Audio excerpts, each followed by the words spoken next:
இன்றைக்கு கண்ணா விட்ட திங்கட்கிழமை மதியம் என்ன சாப்பாடு என்றால் குத்தரிசி சோறு,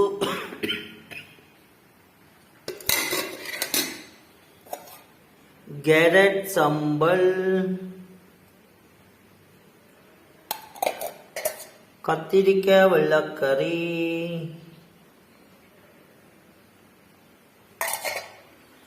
சோயா மீட் பிரட்டல்,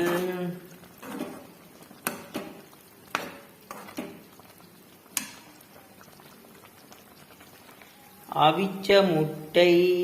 பாருங்கோ, சோயா மீட்டும் அவிச்ச முட்டையும்.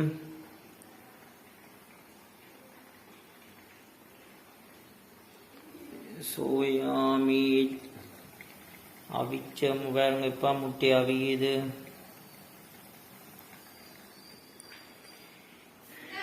இறைச்சிக்கறி பிரட்டல், கோழி இறைச்சிக்கறி பிரட்டல். பாருங்கோ, இன்றைக்கு இதுதான் கண்ணா விட்ட மதிய சாப்பாடு.